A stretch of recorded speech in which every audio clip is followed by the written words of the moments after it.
नमस्कार प्रिय दर्शकों, हर हर महादेव। दर्शकों, आज हम आपको एक बहुत ही महत्वपूर्ण कथा सुनाने जा रहे हैं। इस कथा के माध्यम से हम आपको यह बताएंगे कि इस संसार में सबसे बड़ा दान कौन सा होता है, जिसे करने से पूर्ण पुण्य की प्राप्ति होती है, और कैसे हम बुरे लोगों की पहचान कर सकते हैं। दर्शकों, इस कथा के माध्यम से आप जानेंगे कि बुरे लोगों की पहचान कैसे की जा सकती है। तो कृपया आप इस कथा को शुरू से अंत तक ध्यान से सुनिए, क्योंकि अधूरा ज्ञान मानव जीवन में अनेक कठिनाइयों का कारण बन सकता है। कथा आरंभ करने से पहले यदि आपने हमारे चैनल को अभी तक सब्सक्राइब नहीं किया है तो जरूर सब्सक्राइब करें, वीडियो को भी लाइक करें और अपने प्रियजनों के साथ भी शेयर करें। कमेंट बॉक्स में जय श्री कृष्णा लिखकर अपना समर्थन व्यक्त करें। तो चलिए कथा शुरू करते हैं। एक बार भगवान श्री हरि विष्णु जी और माता लक्ष्मी जी क्षीर सागर में अपने आसन पर बैठे हुए थे। तब भगवान विष्णु जी ने देखा कि माता लक्ष्मी जी किसी गहन सोच में हैं। माता लक्ष्मी जी को गहन सोच में देखकर भगवान विष्णु जी मुस्कुराते हुए बोले, हे देवी, ऐसा प्रतीत होता है कि आज आप किसी गहन विचार में डूबी हुई हैं। आप निसंकोच होकर अपने प्रश्न पूछिए, हम आपके सभी प्रश्नों का समाधान अवश्य करेंगे। भगवान विष्णु जी की बात सुनकर माता लक्ष्मी ने कहा, हे प्रभु, आज मेरे मन में एक जिज्ञासा है। मैं यह जानना चाहती हूं कि इस दुनिया में सबसे बड़ा दान कौन सा है, जिससे पूर्ण पुण्य की प्राप्ति होती है, और बुरे लोगों की पहचान कैसे की जा सकती है। मनुष्य उन लोगों को कैसे पहचान सकते हैं। तब भगवान विष्णु जी ने माता लक्ष्मी जी से कहा, हे देवी, आपने सचमुच मानव जाति के कल्याण हेतु अति महत्वपूर्ण प्रश्न पूछे हैं। यह प्रश्न मनुष्य के जीवन में अत्यंत मूल्यवान है, इसलिए मैं आपको आपके इन प्रश्नों के उत्तर एक महत्वपूर्ण कथा के माध्यम से दूंगा।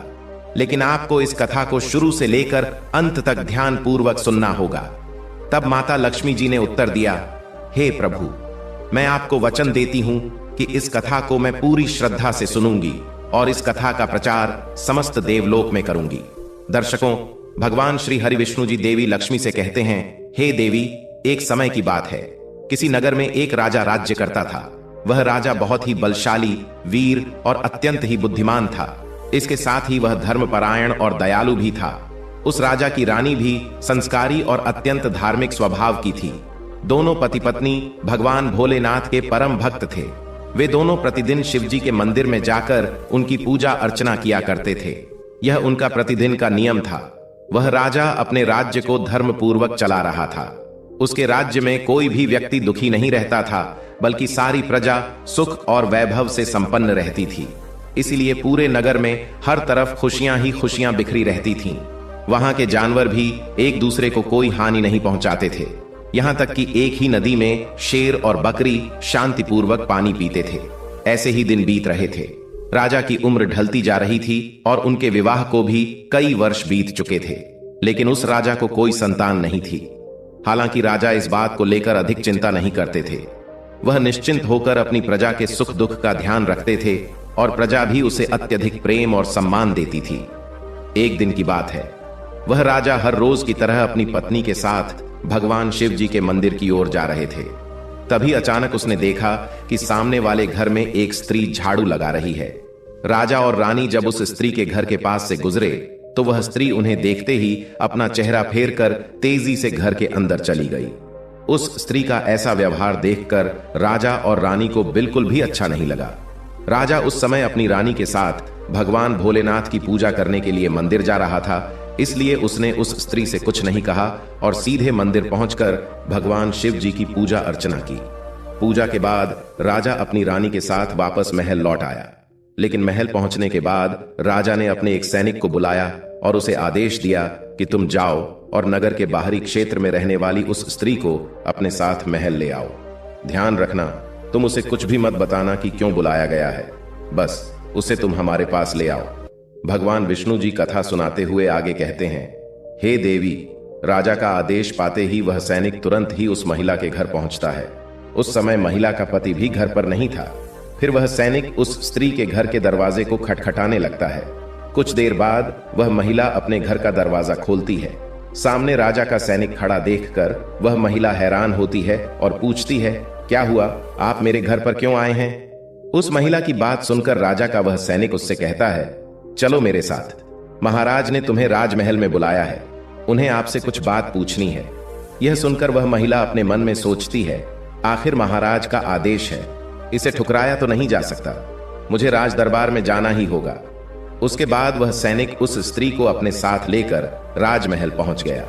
महल में पहुंचकर वह महिला राजा को प्रणाम करती है और कहती है, हे महाराज, आपने मुझे अचानक यहां राजमहल में क्यों बुलाया है?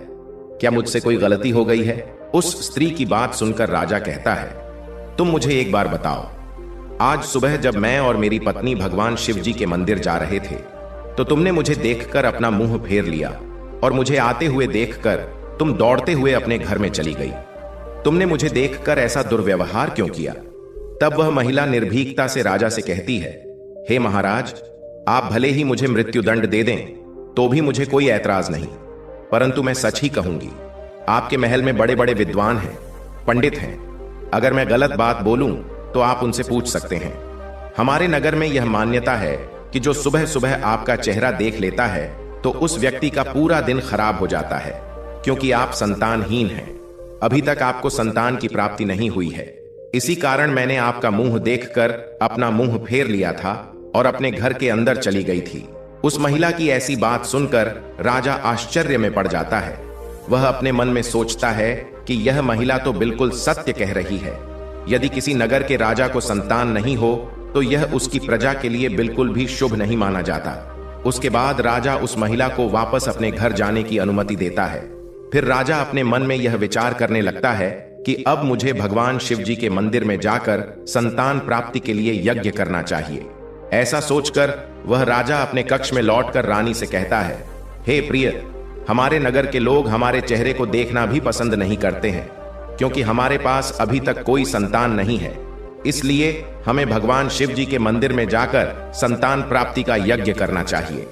हम भगवान भोलेनाथ के मंदिर में चलते हैं और भगवान शिव से प्रार्थना करते हैं कि वे हमें पुत्र प्रदान करें। राजा की बात सुनकर रानी भी उसकी बात मान लेती है। फिर राजा और रानी दोनों भगवान शिव जी के मंदिर पहुंचते हैं और भगवान शिव जी की पूजा करके संतान प्राप्ति के लिए यज्ञ का आयोजन करते हैं। भगवान विष्णु जी कथा सुनाते हुए आगे कहते हैं, हे देवी, पुत्र प्राप्ति के लिए राजा और रानी ने यज्ञ का आयोजन किया, लेकिन यज्ञ संपन्न होने के बाद भी उन्हें संतान की प्राप्ति नहीं हुई। यज्ञ के निष्फल होने से राजा अत्यंत निराश हो गया। यज्ञ का आयोजन करने वाले पंडित जी भी सोच में पड़ गए। पंडित जी ने मन ही मन सोचा, अब तक जितने भी यज्ञ मैंने किए हैं उनमें से कोई भी यज्ञ आज तक विफल नहीं हुआ है। इसका अर्थ यह है कि शायद इस राजा के भाग्य में ही खोट है और ऐसा प्रतीत होता है कि ईश्वर ने इस राजा के भाग्य में संतान का योग नहीं लिखा है। इसलिए संतान प्राप्ति का यज्ञ करने के बाद भी उसे संतान की प्राप्ति नहीं हुई। राजा हर संभव प्रयास करके थक चुका था और अब वह गहरे निराशा में डूबा रहता था। वह दिन रात संतान की कमी के बारे में सोचता और चिंता में खोया रहता था। एक दिन सिंहासन पर बैठे बैठे राजा को अचानक एक बात याद आती है कि दूसरे नगर के वन में एक महात्मा जी निवास करते हैं, जिनकी ख्याति दूर दूर तक फैली है। राजा के मन में विचार आता है कि शायद उन महात्मा के पास मेरे इस कष्ट का कोई समाधान हो। अगर मैं उनके पास जाऊं तो संभवतः वे मुझे पुत्र प्राप्ति का कोई उपाय बता सकें। मुझे उनके पास जाना चाहिए। अपने मन में यह निर्णय लेकर राजा तुरंत अपनी रानी के पास जाता है और उससे कहता है, हे प्रिय, दूसरे नगर के वन में एक महान तपस्वी और ज्ञानी महात्मा जी रहते हैं। मुझे लगता है कि हमें उनके पास जाना चाहिए। हो सकता है कि वे हमें पुत्र प्राप्ति का कोई मार्ग सुझा दें। फिर रानी भी राजा की इस बात से सहमत हो गई। रानी ने कहा, हे स्वामी, आपकी बात बिल्कुल सही है, हमें महात्मा जी से अवश्य मिलना चाहिए। रानी की सहमति पाकर राजा और रानी दोनों ने एक रथ में बैठकर महात्मा जी के दर्शन के लिए दूसरे वन की ओर प्रस्थान किया। कुछ समय के बाद वे दोनों वन में पहुंच गए। रथ से उतरकर राजा और रानी दोनों जंगल के भीतर जाने लगे। ऊंचे नीचे रास्तों से गुजरते हुए वे महात्मा के आश्रम की ओर बढ़ने लगे। भगवान विष्णु जी कथा सुनाते हुए आगे कहते हैं, हे देवी। फिर राजा और रानी वन के भीतर महात्मा जी की कुटी के पास पहुंच जाते हैं। वहां वे देखते हैं कि महात्मा जी एक विशाल वृक्ष के नीचे ध्यान मग्न होकर साधना में लीन हैं।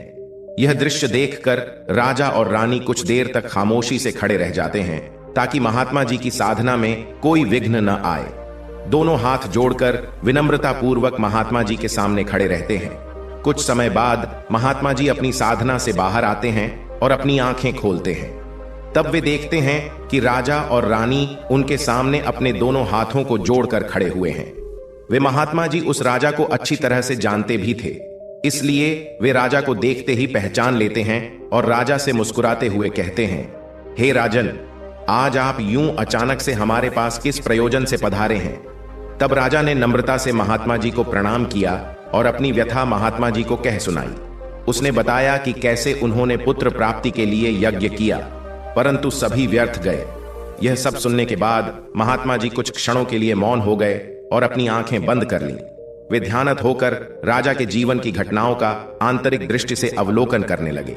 कुछ समय बाद महात्मा जी ने अपनी आंखें खोलीं और गंभीर स्वर में बोले, राजन, मैंने आपके जीवन का एक ऐसा सत्य देखा है जिसे सुनकर आपको कष्ट हो सकता है। आपके पिछले जन्म में किए गए एक पाप का फल इस जन्म में आपके ऊपर भारी पड़ा है। आपने पिछले जन्म में एक ऐसा घोर पाप किया था जिसके परिणाम स्वरूप इस जीवन में आपके भाग्य में संतान प्राप्ति का योग नहीं है। इसी कारण से आपके सभी प्रयास निष्फल हो रहे हैं। भगवान विष्णु जी कथा सुनाते हुए आगे कहते हैं, हे देवी, महात्मा जी की बातें सुनकर राजा उनके चरणों में गिर पड़ा और विनती करते हुए बोला, हे महात्मा, कृपा करके आप ऐसा मत कहिए। आप ही हमारे दुख को हरने का कोई उपाय सुझाइए। राजा की यह व्याकुलता देखकर महात्मा जी ने उसे सहारा देकर अपने चरणों से उठाया और बोले, हे राजन, इतनी अधीरता आपको बिल्कुल भी शोभा नहीं देती। मैं अभी आपको आपके इस कष्ट का निवारण करने का उपाय बताता हूं, जिसे करने के बाद आपको अवश्य ही पुत्र की प्राप्ति होगी। इतना कहकर वे महात्मा जी अपनी कुटिया के भीतर जाते हैं और थोड़ी देर के बाद हाथ में एक कटोरी में खीर लेकर बाहर आ जाते हैं। उन्होंने वह खीर राजा को देते हुए कहा, राजन, महल पहुंचकर आप और रानी साहिबा दोनों ही स्नान आदि के बाद इस खीर को प्रसाद के रूप में ग्रहण करें। ऐसा करने से आपको निश्चित ही पुत्र की प्राप्ति होगी। परंतु राजन, आप मेरी एक बात याद रखना, इस पुत्र की आयु मात्र 20 वर्ष की ही होगी। जिस दिन आपके पुत्र की आयु 20 वर्ष की होगी, उसी दिन उसकी मृत्यु हो जाएगी। महात्मा जी की इस बात को सुन राजा गहरी सोच में डूब गया। वह अपने मन में सोचने लगा, चलो 20 वर्ष के लिए ही सही, परंतु इस संतानहीनता का कलंक तो मिट जाएगा, हमें संतान का सुख तो मिलेगा। राजा ने मन ही मन इस बात को स्वीकार कर लिया और महात्मा जी से निवेदन किया, हे महात्मा, आपका आशीर्वाद और मार्गदर्शन स्वीकार है, कृपा करके हमें यह अवसर दें। महात्मा जी ने मुस्कुराते हुए राजा को आशीर्वाद दिया। राजा और रानी ने महात्मा जी को प्रणाम किया, उनकी चरण वंदना की और विनम्रता पूर्वक आभार व्यक्त किया। इसके बाद राजा और रानी अपने रथ में बैठकर महल की ओर लौट चले। इसके बाद महल पहुंचकर राजा और रानी स्नान आदि कर भगवान भोलेनाथ जी का प्रसाद मानते हुए श्रद्धा से उस खीर को ग्रहण करते हैं। उसके कुछ ही दिनों बाद रानी गर्भवती हो जाती है, जिससे रानी बहुत ही प्रसन्न हो जाती है। जब राजा ने यह शुभ समाचार सुना तो वह भी खुशी से झूम उठा। संतान प्राप्ति का यह सुखद समाचार सुनने के बाद राजा ने महात्मा जी के प्रति अपनी कृतज्ञता प्रकट करने का निश्चय किया। राजा अपने रथ में ढेर सारे फल, फूल, वस्त्र और अन्य भेंट सामग्रियां रखकर वन में महात्मा जी की कुटिया की ओर चल पड़ा। कुटिया के निकट पहुंचकर राजा ने अपने रथ को रोक दिया और विनम्र भाव से नीचे उतरकर महात्मा जी के पास पहुंचा। महात्मा जी ध्यान मग्न बैठे थे। राजा ने उनके पास जाकर सभी वस्त्र, फल, फूल उन्हें समर्पित किए और गहरे आदर के साथ प्रणाम करते हुए कहा, हे महात्मा, आपकी ही कृपा से हमें संतान प्राप्ति का सुख प्राप्त होने जा रहा है, इसलिए आप मेरी यह तुच्छ सी भेंट कृपा कर स्वीकार करें। महात्मा जी राजा की विनम्रता और कृतज्ञता से अत्यंत प्रसन्न हुए। उन्होंने राजा की भेंट को स्वीकार कर उसे आशीर्वाद दिया और कहा, राजन, तुम्हारी भक्ति और संकल्प ने ही तुम्हारे जीवन को फलवती बनाया है, वह अनमोल है। जाओ, तुम्हारी संतान गुणवान और धर्मनिष्ठ हो। उसके बाद राजा ने महात्मा जी का आशीर्वाद पाकर उनसे विदा ली और अपने रथ में बैठकर वापस अपने महल की ओर प्रस्थान किया। महल लौटकर राजा बहुत ही खुशियां मनाता है। भगवान विष्णु जी कथा सुनाते हुए आगे कहते हैं, हे देवी, ऐसे ही दिन बीत रहे थे। आखिरकार वह शुभ दिन आया जब राजा के यहां एक पुत्र का जन्म हुआ। पुत्र के जन्म से जैसे महल में खुशियों की बयार बहने लगी। राजा ने पुत्र प्राप्ति की खुशी में पूरे नगर में उत्सव का आयोजन किया। महल को फूलों और रंग बिरंगी सजावट से सजाया गया। पुत्र अपने पिता के ही गुणों का प्रतीक बनते हुए बड़ा होने लगा। वह अपने पिता की तरह ही धर्मनिष्ठ, आत्मानुभूति युक्त, शौर्य और भक्ति के गुण प्रकट करने लगा, जिससे राजा का हृदय गर्व से भर उठता। शौर्यवीर के गुणों और आचरण को देखकर सभी आश्वस्त थे कि वह एक दिन अपने पिता की तरह महान राजा बनेगा। जैसे जैसे समय बीता, राजा का हृदय गर्व और खुशी से भरता गया। संतान सुख की प्राप्ति ने उसकी सभी चिंताओं को मानो हर लिया था और वह अपने पुत्र में संपूर्ण संसार का आनंद खोजने लगा। वह राजा पुत्र के प्रति अपने स्नेह में इतना डूब गया कि वह यह महत्वपूर्ण बात भी भूल बैठा कि उसके पुत्र की आयु मात्र 20 वर्ष तक की है। भगवान विष्णु जी कथा सुनाते हुए आगे कहते हैं, हे देवी, फिर एक दिन जब उस राजा को यह बात याद आती है कि उसके पुत्र वर की आयु मात्र 20 वर्ष की ही है, तो वह राजा व्याकुल हो जाता है। जब राजा के पुत्र शौर्यवीर की आयु 15 वर्ष हो जाती है, तब वह राजा दिन रात पुत्र के भविष्य को लेकर व्याकुल रहने लगा। इस बीच एक अन्य नगर में एक महापराक्रमी राजा का राज्य था। उस राजा की एकमात्र पुत्री थी जो अपनी सुंदरता और दयालुता के लिए प्रसिद्ध थी। वह देखने में ऐसी लगती थी मानो स्वर्ग की अप्सरा स्वयं धरती पर उतर आई हो। वह बहुत ही दानी स्वभाव की थी, क्योंकि उसने अपने माता पिता से धर्म और संस्कारों की शिक्षा ली थी। इसलिए उसका हृदय करुणा और उदारता से भरा हुआ था। वह प्रतिदिन सुबह उठकर पक्षियों को दाना डालती और अपने द्वार पर आने वाले साधु संतों, भिक्षुओं को सदा ही आदर से भोजन कराती थी। कोई भी भूखा उसके द्वार से खाली हाथ नहीं लौटता था। ऐसे ही दिन बीत रहे थे। उस राजा की पुत्री भी अपने गुणों के साथ बड़ी हो रही थी।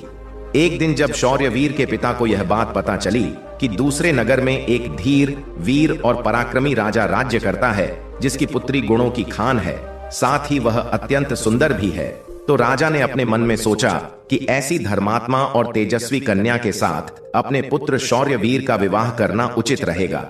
मुझे इसी प्रकार की कन्या की तलाश थी जिसके साथ मैं अपने पुत्र का विवाह कर सकूं और अपनी वंश परंपरा को बनाए रख सकूं।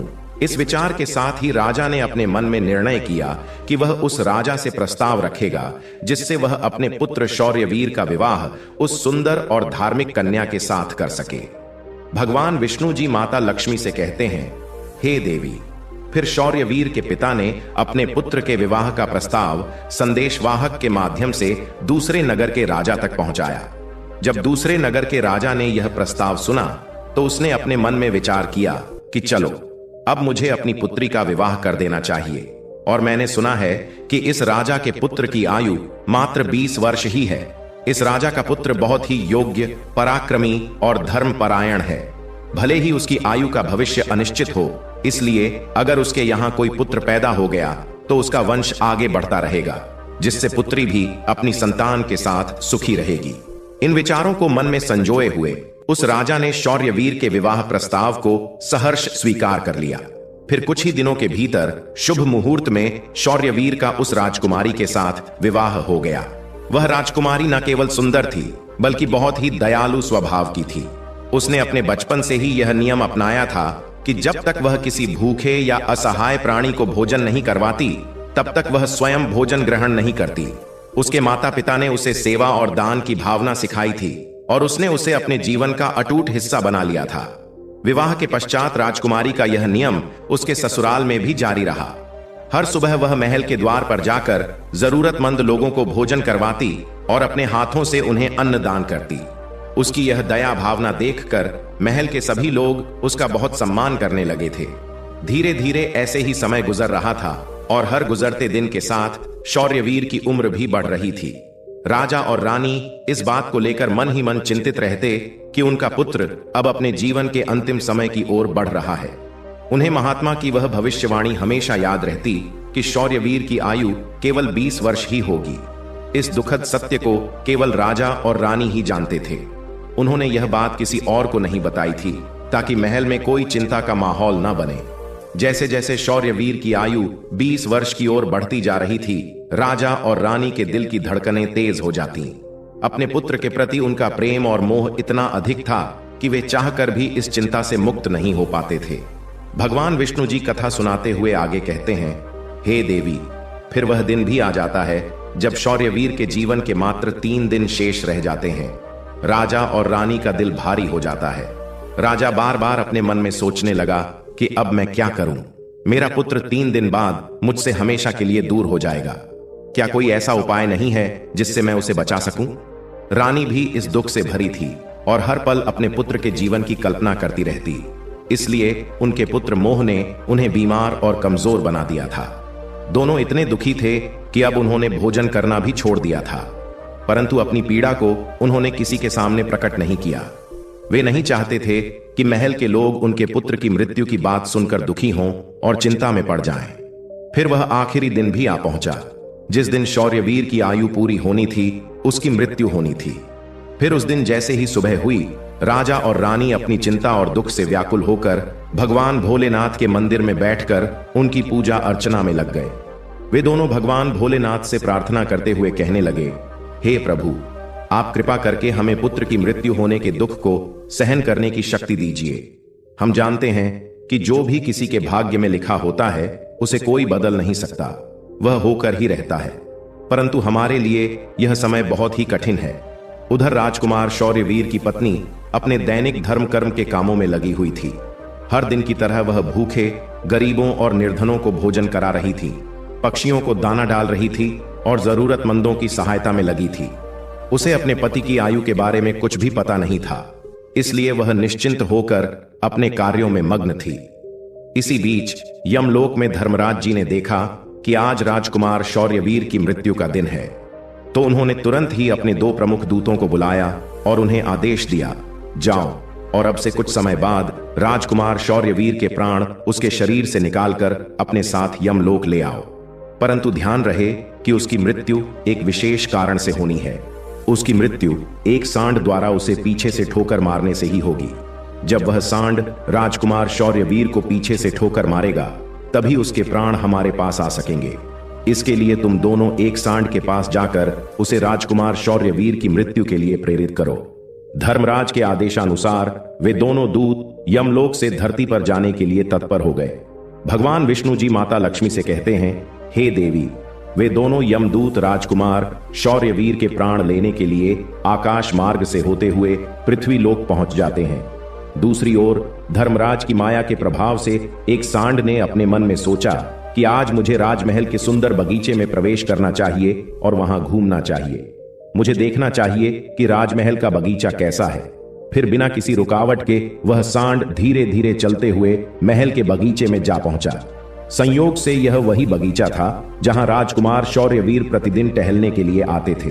धर्मराज की माया से प्रेरित वह सांड जैसे ही बगीचे में प्रवेश करता है, तो वहां जाकर वह घास चरने और इधर उधर घूमने लगता है। उसी समय धर्मराज जी के 2 दूत राजमहल के बगीचे के द्वार के पास खड़े हो गए। वे दोनों बगीचे के भीतर की गतिविधियों पर नजर बनाए रखते हैं। कुछ समय बाद राजकुमार शौर्यवीर उस बगीचे में टहलने के लिए आता है। राजकुमार शौर्यवीर को सांड के वहां होने का एहसास नहीं था और वह अपने विचारों में खोए हुए बगीचे में टहलने लगता है। तब वे दोनों यमदूत अपने मन में सोचते हैं, अब बस थोड़ी ही देर में राजकुमार शौर्यवीर की आयु समाप्त होने का समय निकट आ जाएगा। हमें इंतजार है उस पल का जब यह सांड राजकुमार को ठोकर मारेगा। तब हम उसके प्राण लेकर यमलोक लौट जाएंगे। जब वे दोनों दूत यह विचार कर रहे थे, तभी क्या होता है कि एक अन्य नगर में एक निर्धन ब्राह्मण रहता था। उस ब्राह्मण की एक पुत्री थी जिसका समय रहते उसने विवाह कर दिया था, लेकिन दुर्भाग्य से उसकी बेटी का पति एक दुष्ट प्रवृत्ति का व्यक्ति था जो बहुत ही मदिरापान करता था, जुआ खेलता था और पराई स्त्रियों के साथ संबंध बनाता था। यही नहीं, वह अपनी पत्नी को नशे में होकर अक्सर मारता पीटता था और उसे घर से निकालना चाहता था। उसकी इस आदत के कारण गरीब ब्राह्मण की बेटी बहुत ही दुखी और पीड़ित रहने लगी थी। लेकिन वह गरीब ब्राह्मण की बेटी जब अपने पति के साथ कुछ समय तक रही, तब एक दिन वह गर्भवती हो जाती है। इसलिए एक दिन उसने अपने पति की मारपीट से तंग आकर उसे छोड़कर अपने पिता के घर अपने मायके में आ जाती है। वह आंसुओं से भरी आंखों के साथ अपने पिता से कहती है, पिताजी, आज के बाद मैं अपने पति के साथ नहीं रह सकती, क्योंकि वह मुझे रोज मारता पीटता है और बुरी तरह से अपमानित करता है। मैं उसके इस व्यवहार से तंग आकर उसको छोड़कर मायके चली आई हूँ। मुझे क्षमा कर दीजिए, पर अब मैं अपने मायके में ही रहना चाहती हूँ। उसका पिता बहुत ही वृद्ध हो चुका था और अब उसकी कमाई का कोई ठोस साधन नहीं था, जिसके कारण उसे प्रतिदिन नगर के विभिन्न घरों में जाकर भिक्षा मांगनी पड़ती थी, ताकि वह किसी प्रकार अपने और अपने परिवार का पेट भर सके। भगवान विष्णु जी कथा सुनाते हुए आगे कहते हैं, हे देवी, जब उसकी बेटी का गर्भकाल पूरा हुआ तो उसने एक सुंदर पुत्र को जन्म दिया। लेकिन जन्म देने के बाद उसे बहुत तेज भूख लगने लगी। उसे भोजन की आवश्यकता थी। प्रसव के बाद भूख कई गुना बढ़ जाती है, इसलिए वह अपने पिता से भोजन मांगने लगी। दुर्भाग्यवश उसके पिता सुबह से ही भिक्षा के लिए नगर नगर गए हुए थे, परंतु रोज रोज भिक्षा मांगने के कारण उस दिन किसी ने उसे भिक्षा नहीं दी थी। भगवान विष्णु जी कथा सुनाते हुए आगे कहते हैं, हे देवी, गरीबी किसी भी मनुष्य के लिए सबसे बड़ा अभिशाप है और यह उसके आत्मसम्मान और अस्तित्व के लिए अत्यंत पीड़ादायक होती है। उधर उस गरीब ब्राह्मण को किसी ने भी भोजन नहीं दिया, इसलिए वह खाली हाथ ही घर वापस लौट आता है। इधर उसकी पुत्री भूख से बहुत ही व्याकुल हो रही थी। जब वृद्ध ब्राह्मण निराश होकर खाली हाथ घर लौटा और उसकी बेटी ने उसे बिना भोजन के आते देखा, तो वह दुखी होकर रोते हुए अपने पिता से बोली, पिताजी, अब मुझसे भूख सहन नहीं होती। पूरे 3 दिन बीत चुके हैं और मैंने भोजन का एक भी कण नहीं खाया है। अब तो ऐसा लगता है कि भूख के कारण मेरे प्राण ही निकल जाएंगे। लेकिन अगर आपको कुछ भिक्षा में मिला हो तो मुझे खाने को दे दीजिए, नहीं तो मेरे प्राण निकल जाएंगे। तब उसका वृद्ध पिता अपनी बेटी को सांत्वना देते हुए कहता है, पुत्री, मैं कुछ ही देर में लौटूंगा। मैं अब दूसरे नगर में जाऊंगा और वहां के राजा के महल के द्वार पर जाकर भिक्षा मांगूंगा। अगर वहां से मुझे कुछ भी मिल जाता है तो तुरंत तुम्हारे लिए लेकर आऊंगा। अपनी बेटी से यह कहकर वृद्ध ब्राह्मण वहां से निकल पड़ा। इधर राजकुमार शौर्यवीर की पत्नी, जो कि रोजाना गरीबों को भोजन करवाती थी, उस दिन उस नगर के राजा और रानी दोनों अत्यधिक बीमार पड़ गए थे, क्योंकि पुत्र मोह के कारण वे बहुत ही चिंतित थे और शौर्यवीर की पत्नी उनके कक्ष में थी। इसलिए आज उसने गरीबों को भोजन नहीं कराया था, परंतु उसने अपने पति के लिए भोजन बनाया था और भोजन की थाल सजाकर रख दी थी कि जब उसका पति बगीचे से लौटेगा तो वह उसे भोजन कराएगी, क्योंकि उसका पति अपने माता पिता के पास बैठकर उनकी सेवा करके अपने बगीचे में घूमने के लिए गया हुआ था। भगवान विष्णु जी कथा सुनाते हुए आगे कहते हैं, हे देवी, इधर वह वृद्ध ब्राह्मण राजमहल के द्वार पर पहुंच जाता है। जब राजकुमार की पत्नी ने उसे देखा तो उसके मन में उस वृद्ध ब्राह्मण के प्रति दया उमड़ आई। उसके बाद वह वृद्ध ब्राह्मण उस राजकुमार की पत्नी की तरफ देखकर विनम्रता से उससे कहता है, हे पुत्री, यदि मुझे इसमें से कुछ भोजन मिल जाए तो तुम्हारा बड़ा ही उपकार होगा। राजकुमार की पत्नी को उस ब्राह्मण की बात सुनकर उस पर बहुत दया आई। उसने सोचा, यह तो कोई गरीब ब्राह्मण है जो भूखा है और मुझसे कुछ भोजन मांग रहा है। यह सोचकर राजकुमार की पत्नी उसे भोजन देने के लिए तैयार हो गई। लेकिन अचानक वह अपने मन में सोचने लगती है कि यह भोजन तो मैंने अपने पति के लिए बनाया है। अगर मैं इसे यह भोजन दे दूंगी तो मेरे पति क्या खाएंगे। लेकिन अगले ही पल उसने सोचा, मेरे पति तो अब भी बगीचे में घूमने के लिए गए हुए हैं, तब तक मैं यह भोजन इस गरीब ब्राह्मण को दे देती हूं और जब मेरे पति वापस आएंगे तो मैं उनके लिए नया भोजन बना दूंगी। यह भूखे ब्राह्मण की सहायता करना अधिक आवश्यक है। अपने मन में यह सोचकर राजकुमार की पत्नी ने अपने पति के लिए बनाया हुआ भोजन उस भूखे ब्राह्मण को दे दिया। उसके बाद वह ब्राह्मण भोजन की थाली लेकर जल्दी जल्दी अपने नगर की ओर रवाना हो गया और वह भोजन लेकर अपने घर आ गया। उसकी पुत्री 3 दिनों से भूखी थी। उसने 3 दिनों से कुछ भी नहीं खाया था और उसके चेहरे पर भूख की पीड़ा साफ झलक रही थी। उधर राजकुमार शौर्यवीर, जो बगीचे में टहलने गया था, अपने कक्ष की ओर वापस लौट रहा था। बगीचे के बाहर खड़े यमदूत राजकुमार के प्राण लेने के लिए तैयार थे और एक सांड भी धर्मराज की माया से प्रेरित होकर वहीं घूम रहा था।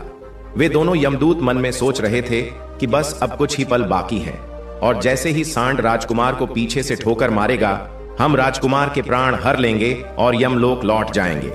भगवान विष्णु जी माता लक्ष्मी से कहते हैं, हे देवी, इधर वह वृद्ध ब्राह्मण अपने घर पहुंचा और उसने तुरंत अपनी भूखी बेटी को वह भोजन दे दिया। तब उसकी बेटी उससे कहने लगी, पिताजी, यह भोजन आप कहां से लाए हैं?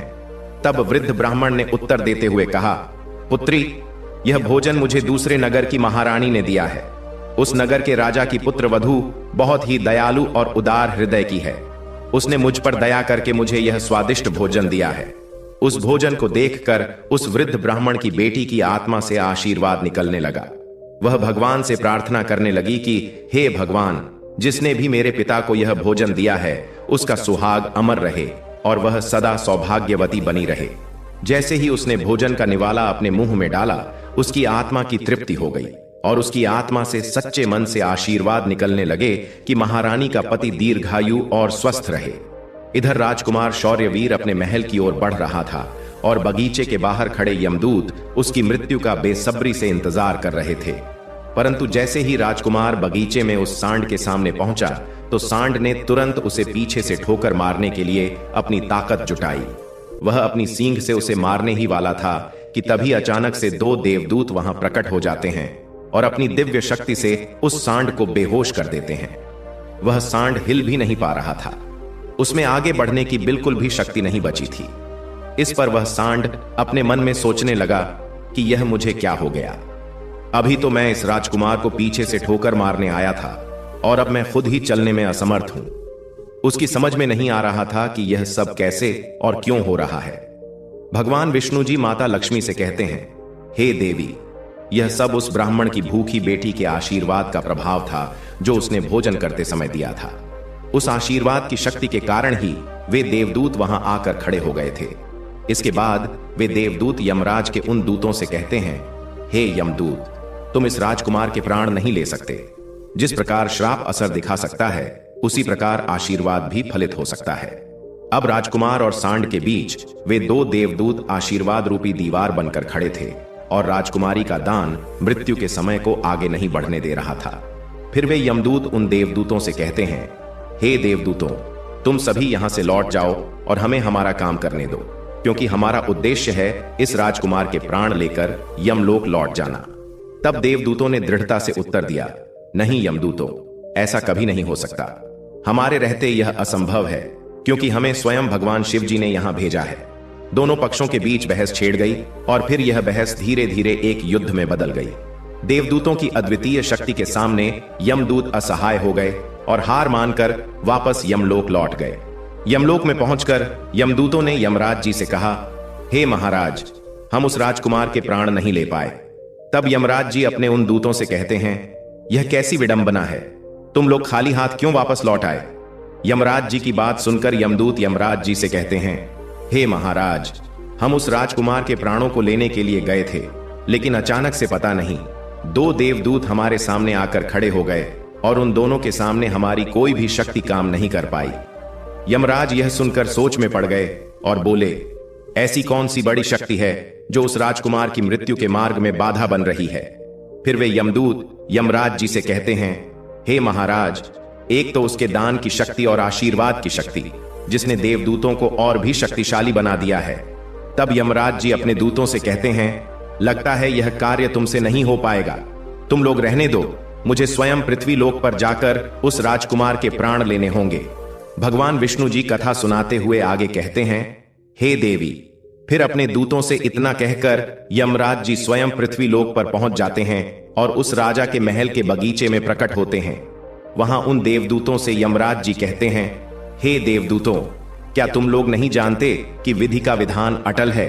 जब किसी की आयु पूरी हो जाती है तो उसे यमलोक जाना ही होता है, और इस राजकुमार की भी आयु अब पूर्ण हो चुकी है, इसलिए मैं इसके प्राण लेने आया हूं। तब देवदूतों ने यमराज से कहा, हे प्रभु, आप हमें बताइए कि ब्रह्मा जी और विष्णु जी तक को भी श्राप का प्रभाव सहना पड़ा था। यदि श्राप का मान रखा जा सकता है तो क्या आशीर्वाद का मान नहीं रखा जा सकता? इस राजकुमार को भूखे को भोजन देने का आशीर्वाद प्राप्त है।